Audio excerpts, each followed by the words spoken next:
is Wednesday, November 25. Welcome to CGN News. Western Union suspended its operations across Cuba on Monday as new U.S. sanctions kicked in. This has cut a key lifeline for many Cuban families as the coronavirus pandemic deepens the island's economic crisis. U.S. President-elect Joe Biden has promised to roll back some sanctions on remittances. But until then, Cuban Americans are expected to resort to more costly, less secure and less rapid alternatives. Remittances to Cuba are believed to be around $2 to $3 billion annually. Money transfers from the U.S. via Western Union were estimated at over $1 billion last year, the majority of which was sent from Florida. U.S. Secretary of State Mike Pompeo on Tuesday demanded the release of a Cuban rapper whose arrest sparked protests and urged other nations to press human rights with the communist island. Dennis Solis Gonzalez was arrested on November 9 and sentenced to 8 months in prison on contempt charges after he live-streamed himself talking back to an officer who tried to enter his home without permission. Pompeo also denounced Cuban authorities for arresting members of the San Isidro movement, a group of artists who ignored orders to report to the Culture Ministry after inquiring about Solis. The Trump administration has pushed a hard line on Cuba, pleasing many Cuban Americans in the politically crucial state of Florida. Jamaica's Prime Minister Andrew Holness is appealing to the diaspora to reconsider traveling during the Christmas period this year. He was addressing yesterday's sitting of the House of Representatives.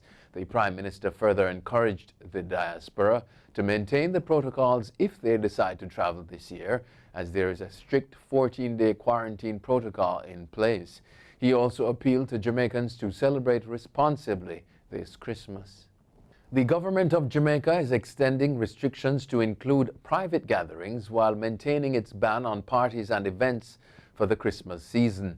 The move is in an effort to curtail the spread of the COVID-19 pandemic. Prime Minister Andrew Holness made the announcement in Parliament yesterday.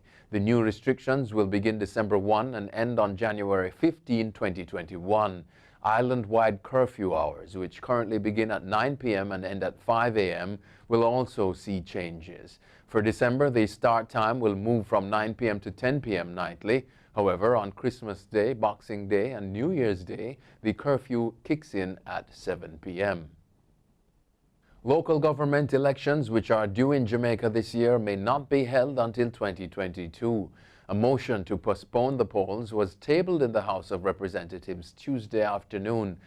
Local government minister Desmond McKenzie told the House that given the challenges caused by the COVID-19 pandemic and the recent damage caused by flood rains, it would not be practical to hold the elections at this time. Opposition leader Mark Golding said he had no objection to the local government elections being delayed.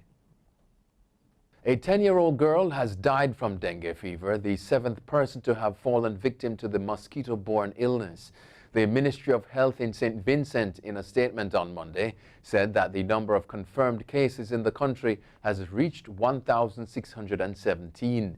It said that the girl had an underlying cardiac condition when she was admitted to hospital on November 14. The death is the first since late October. The ministry says that there has been a consistent decrease in the number of laboratory-confirmed cases since October 10, when 194 new cases were recorded.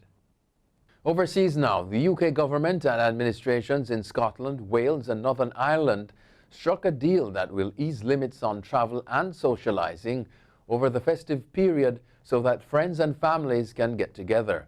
Between December 23 and 27, up to 3 households can form a Christmas bubble and members can move freely between them. Those traveling to and from Northern Ireland will be permitted to travel for an additional day either side. People are currently barred from visiting members of other households in much of the UK. Officials said the agreement will offer hope for families and friends who have, quote, made many sacrifices over this difficult year, end quote. France will begin to ease its strict coronavirus lockdown restrictions this weekend, allowing shops and cinemas to reopen. President Emmanuel Macron says people will also be able to share moments with their families over the Christmas period. He said France had passed the peak of the second wave of the virus infections. The country has reported more than 2.2 million cases and more than 50,000 confirmed coronavirus-related deaths since the start of the pandemic. A 72-hour surrender deadline for Tigray forces is in effect as Ethiopia's military is threatening to bombard the regional capital, a city of 500,000 people. Ethiopia's Prime Minister on Wednesday rejected growing international demands for a halt to deadly fighting in Tigray as, quote, interference, saying his country will handle the conflict on its own. Quote, "We respectfully urge the international community to refrain from any unwelcome and unlawful acts of interference," end quote, a statement from Prime Minister's office said as government forces encircled the Tigray capital with tanks. Quote, "We reject any interference in our internal affairs," end quote.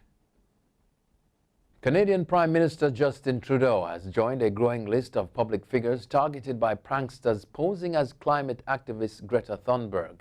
Audio of Trudeau speaking to an accomplice of pranksters Vovan and Lexus in January has been released by the pair, the BBC has reported. The Prime Minister apparently fielded questions from the fake Thunberg on NATO, world peace and Donald Trump. This is not the first prank call of a world leader, his office said. The Prime Minister determined the call was fake and promptly ended it, Trudeau's office said in a statement. That's it for CGN News. I'm Scott Wilson. Thanks for watching.